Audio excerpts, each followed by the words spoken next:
Hey guys, welcome back to the channel. Today in this video, we are going to look into Python dictionaries. In Python, we have dictionaries, that is the key value pair. So in this video, we'll look into this and we'll see how to handle the missing keys. All right. So let's start this and I'll create a simple, a dictionary. Let's call this products. And in this one, we are going to have multiple key value pair. So first we have keys. So let's say product books. And here we can give a quantity 25. Then we can also have something like let's say laptops 10.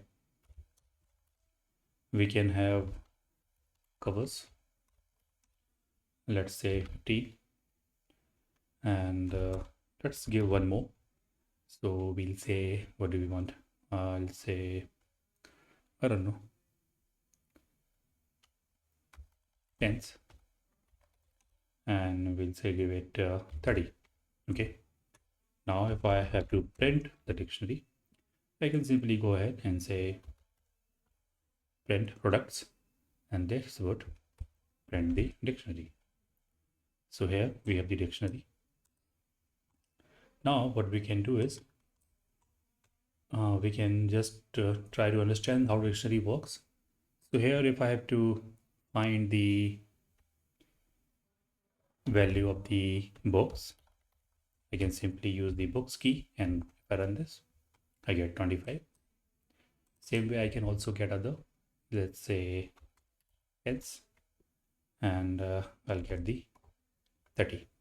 Okay, so here we can look into the keys also. So we have all the keys, and the same way we can also look at the values.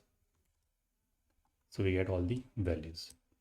Now in this video, what we are going to do is we want to understand if a key is missing, or maybe if I enter a wrong key that is not in this dictionary products, then how would I handle it? So let's say if I say something like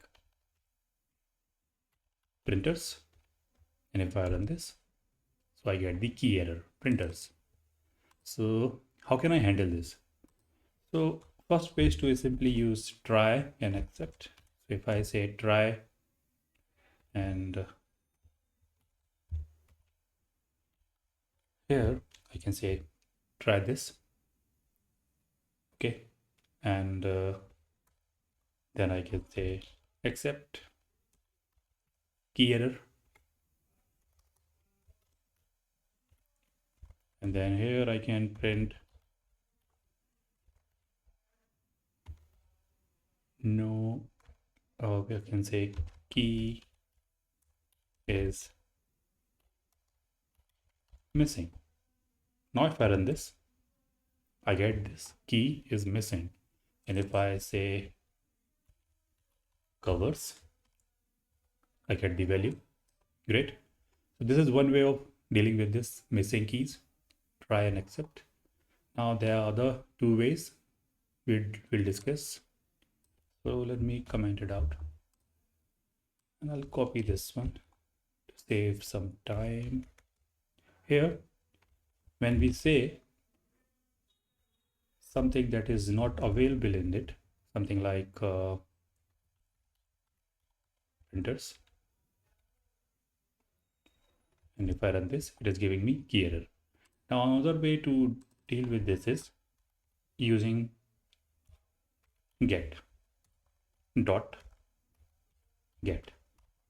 If I say now, let's say I enter covers that is already in the dictionary, and if I run this, I get the value.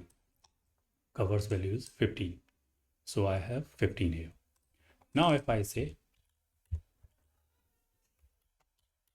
printers, and if I run this, sorry, printers, I get none. So there is no error at least. We only have this value none. What if I do not want this none? So here in the get, I can give another value. and we'll pass this value, and let's say 50. So this becomes the value of the printers now. And if I run this, now the 50 is here. So that is another way to handle the missing key. So if the key is not here, we can at least do something like this get.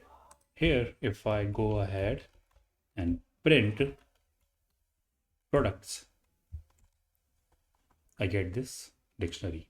So it is not, impacting a dictionary, this get method. Okay. So let's comment it out. And now we'll use another function that is called, it is another inbuilt function. And if I say products set default, and here I'm going to give a value, let's say covers.